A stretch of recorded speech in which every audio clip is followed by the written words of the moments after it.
ini seorang dekan yang lebih suka tinggal di laboratorium. Mungkin bisa diceritakan ngapa saya itu nih sama dulur Mang Le. Ya karena namanya sarjana ilmuwan itu harus di lab. Nah, makanya di ruang dekan itu hampir tidak pernah saya duduk di situ. Padahal Sehari-hari di sini. padahal Bukan ruang hanya dari pagi sampai sore ini. berhari-hari Iya. sejak dilatih kali ya. Iya. Padahal ruangan dekannya itu cukup representatif ya, katanya ada AC. Enak. Ada sofa segala macam. Oh, sejak dilantik sampai sekarang selalu seperti ini. Bahkan saya semenjak menjabat sebagai ketua program studi. Oh. Assalamualaikum dulur Mang Leh. Kali ini Mang Leh akan mengajak dulur Mang Leh berbincang-bincang atau ngobrol-ngobrol santai dengan seorang tokoh pendidikan. Ya, beliau adalah Bung Ambo Intang STMT, Dekan Fakultas Teknik Universitas Taman Siswa. Tapi sebelum kita gali lebih lanjut apa yang unik dari sosok beliau, Pak Dekan ini, jangan lupa like, subscribe, dan share channel Cerita Mang Leh. Jangan lupa tetap beramal soleh. Assalamualaikum Bung Ambo. Waalaikumsalam. Anda solehu. Alhamdulillah sehat ya. Sehat ya. Makin gemuk, makin segar, makin mudah ya bicara. Insyaallah. Boleh kasih tahu nih dulu Mang Leh. Pak Ambo Dekan Fakultas Teknik untuk Taman Siswa. Benar. Oke, sudah berapa lama? Kami diposisikan pada Dekan Fakultas Teknik Universitas ini sejak September 2017 dan tinggal 1 tahun lagi masa jabatan kami akan segera berakhir. Sejak September 2017. Waktu itu umur berapa? Waktu itu umur berapa ya? Sudah 40 tahun ya? 40 tahun, oke. Anggap saja 40 tahun ya sudah menduduki jabatan dekan. Ya, bukan main-main jabatan dekan ini. Kira-kira apa sih yang menjadi pertimbangan pimpinan kemudian percaya kepada Pak Ambo Intang ini untuk menjadi sebagai dekan? Saya kira mereka cukup objektif karena sebelumnya saya kan ketua jurusan program studi teknik kimia di Universitas Palembang ini. Sesuatu ya. Ya, dan selama hampir 2 periode saya menjabat, saya berhasil membawa program studi teknik mesin menjadi terakreditasi B. Menjadi terakreditasi B dari semula akreditasi. Akreditasi C. Oh begitu. Ya, namanya sejak tahun berdirinya 1996 ya. Jadi pada Akreditasi tahun C. 2012 berhasil meraih akreditasi B. Itu prestasi ya. Prestasi karena di Fakultas Teknik itu ada 3 prodi. Selain teknik mesin itu ada teknik sipil dan teknik kimia, dan teknik sipil teknik kimia ini berdiri sejak tahun 1987. Dan sampai sekarang mereka masih terkasih C. Oh, jadi ada 3 prodi di sini. Ya, Teknik apa selain tadi? teknik mesin, ada Mesin. teknik kimia dan ada teknik sipil. Teknik sipil. Sekarang 3-3-nya sudah. Masih akreditasi C. 2 diantaranya masih akreditasi Oh, C. 2 diantaranya masih akreditasi C dan yang B tadi teknik Teknik mesin. mesin, dan itu di bawah Pak Ambo waktu jadi. Ya, barangkali itu pertimbangan. Ngomong-ngomong Pak Ambo, apa sih urgensi dari akreditasi tadi? Itu sangat penting dimiliki oleh sebuah program studi karena menjadi barometer dalam hal ukuran tertib administrasi dan secara umum kualitas. karena syarat untuk mendapatkan akreditasi B itu tidak mudah, Sulit. sulit. Seluruh sarana prasarana khususnya kalau di teknik praktikum itu harus dilengkapi. Kemudian sistem penjaminan mutu internal itu harus berjalan, bukan hanya ketersediaan dokumen, tapi memang ada bukti bahwa itu sudah terlaksana dengan baik. Baik. Dibuktikan dengan pelaksanaan sistem fungsi manajemennya. Jadi ada evaluasi bisa kita dapat dari audit yang kita lakukan secara menyeluruh pada setiap perangkat keras dan perangkat lunas satu program studi. Jadi seperti itu. Ya, artinya dengan semakin baik level akreditasinya akan semakin baik pula mutu pendidikan, begitu ya. Selain sistem penjaminan mutu internal, juga ada namanya sistem penjaminan mutu eksternal. Nah, sistem penjaminan mutu eksternal ini dilaksanakan oleh BAN PT Dikti. Kalau sekarang Departemen Pendidikan Republik Indonesia.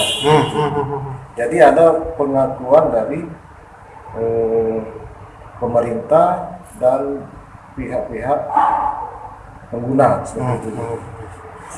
Oke, Pak Ambo, kalau posisi Pak Ambo sebagai dekan kan tentunya sangat berharap calon-calon mahasiswa bisa berkuliah atau masuk di Fakultas Teknik Universitas Palembang ini. Benar, karena korelasi dari nilainya akreditasi B itu ternyata memang jumlah mahasiswa meningkat. Karena ternyata di luar itu juga dipersyaratkan untuk menjadi karyawan atau bekerja ya. Itu dipersyaratkan program studi itu paling tidak berakreditasi B seperti itu. Oh, minimal akreditasi B. Ya, ada instansi-instansi tertentu yang menerapkan hal seperti itu. Tapi alumni kami, kalau berdasarkan penelusuran yang telah kami laksanakan, sebanyak 85% itu semua sudah mendapatkan posisi di masyarakat, masyarakat kerja maksudnya. Ya, dunia kerja ya. Iya, di dunia kerja, baik di swasta maupun pemerintahan. Termasuk misalnya di Pertamina, Gusri, di BLN, di Semen Batu Raja, di terutama misalnya di perkeretaapian itu banyak tuh. Kereta api. KAI, Sumsel. Seperti itu. Ya. Kemudian di perusahaan swasta misalnya Philip. Dulu ada namanya apa itu? Merah. Ada salah satunya sering Philip itu. Apa namanya? Nah, di situ banyak juga tuh. Bahkan alumni kami sudah ada yang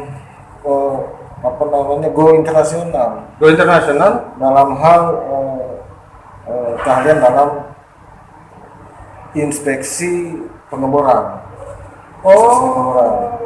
Misalnya ada di Qatar, iya. ada di Arab Saudi. Memang selama ini mereka belajar juga tentang pengeboran itu atau gimana?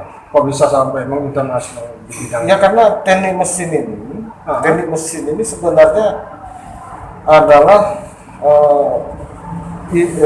ilmu dari segala macam aplikasi. Dasarnya di teknik mesin ya. Revolusi industri itu dimulai dari teknik mesin. Sampai revolusi industri keempat yang didengung-dengungkan sekarang, peran teknik mesin masih ada. Bukan diganti dengan apa namanya computerized gitu. Ya sama, itulah. Kalau dulu kan misalnya revolusi industri pertama itu ditandai dengan penemuan mesin-mesin. Ya. Mesin-mesin besar itu kayak mesin uap, mesin ubud kan namanya. Bukan, apa namanya yang untuk industri. Dari industri ya. Mesin uap, misalnya kereta api dulu kan itu pakai mesin uap. Penemunya James Watt. Ya. James Watt. Nah, sekarang di revolusi industri keempat pun masih dipentingkan ilmu teknik mesin ini. Nah, di teknik mesin sendiri itu kan akhirnya pecah ya. Ada yang akhirnya timbul namanya teknik material, teknik manufaktur, teknik instrumentasi, Ya. apa ada lagi itu namanya teknik industri ya. Industri. Itu pecahan teknik mesin. Teknik mesin. Artinya Pak Dekan ingin mengatakan bahwa meskipun sudah revolusi industri keempat atau kelima nanti, teknik mesin masih diperlukan, masih dibutuhkan. Sangat. Karena basic segala apa namanya ilmu aplikasi itu dalam hal teknologi itu dipelajari di teknik mesin. Oh gitu. Misalnya kita lihat termodinamik. Termodinamik itu di mana-mana bukunya itu yang penulisnya itu pasti profesor-profesor teknik mesin. Tidak ada yang lain. Oh Iya. Dan itu sudah dipakai di segala macam keilmuan. Bidang keilmuan. Misalnya di lingkungan, di kesehatan, di industri apa lagi. Itu semua tercover dalam ilmu teknik yang namanya termodinamika.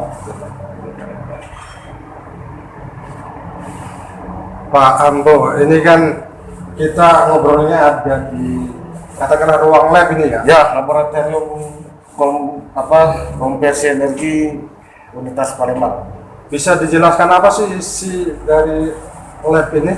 Sebenarnya ini hanya untuk memenuhi standar minimal dari praktikum dasar yang harus ditempuh oleh mahasiswa teknik mesin. Misalnya di sini ada alat untuk praktikum fenomena dasar mesin, kemudian ada alat untuk praktikum performansi mesin. Seperti yang di foto-foto tadi itu kan. Jadi di teknik mesin itu sebenarnya mudah. Cuman ada tiga. Ada tiga. Cair, padat, gas. Cair, padat, gas. Itu yang dikaji di teknik mesin. Sehingga terciptalah berbagai macam mesin dengan induk ilmu namanya termodinamika. Nah, selain termodinamika di teknik mesin itu juga ada yang namanya mekanika fluida. Ada yang namanya perpindahan panas. Itu basic teknik mesin, dan seluruh buku-buku yang dipergunakan sampai sekarang itu adalah buku-buku karangan orang-orang teknik mesin, profesor mesin. Dan itu dipakai di semua teknik. Nah, satu lagi Pak Ambo, ini kan kalau bicara generasi sekarang ini generasi milenial ya. Kira-kira kalau kita ngomong generasi milenial ini di zaman sekarang masih ini ya, masih berkepentingan. Berkepentingan sekali. Teknik mesin. Kan dong. Karena gini. Misalnya kita revolusi pertama itu tidak melibatkan sistem kontrol misalnya. Ya, nggak pakai kontrol. Nah, sekarang sistem kontrol itu justru sudah dikontrol secara computerized. Ya. Sistem komputer. Nah, baru-baru ini kami berhasil membuat mesin CNC. CNC itu apa maksudnya? Komputer numerical control. Komputer numerik kontrol.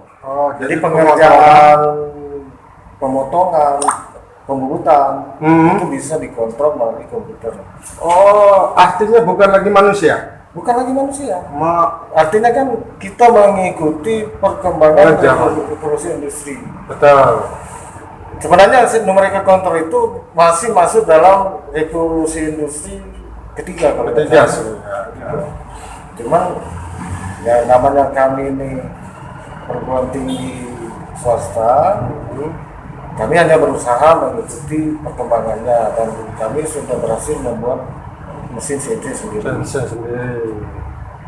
Kemudian di bidang konversi energi dan memenuhi kebutuhan masyarakat dalam pengelolaan sampah, kami juga tahun kemarin itu sudah buat mesin insinerator.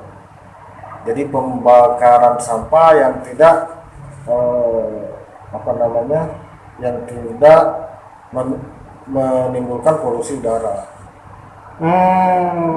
Nggak dibuang? Ya, semua ada di bawah Pak kalau mau lihat. Oh iya.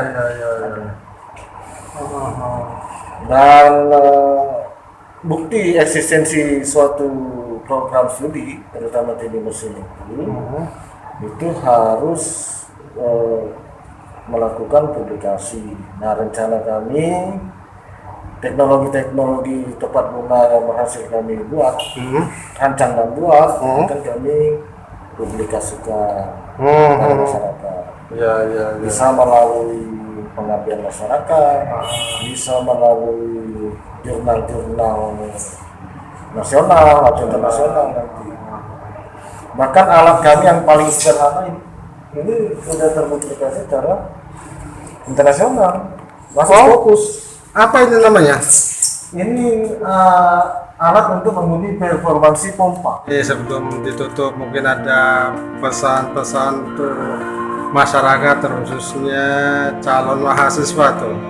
Ya, sayang sekali fasilitas yang telah disediakan untuk masyarakat seperti laboratorium ini atau secara umum universitas ini tidak dimanfaatkan oleh masyarakat karena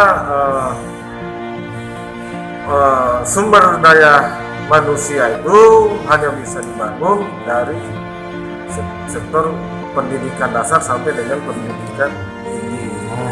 Nah, kebetulan kami di sini mengelola suatu pendidikan tinggi, maka akan saya sekali mubazir alat-alat seperti yang telah tersedia tidak dimanfaatkan oleh masyarakat. Oleh karena itu, kami berharap kepada masyarakat silakan bergabung ke Universitas Samangkisa Palembang. Insya Allah akan mendapatkan apa yang menjadi cita-citanya.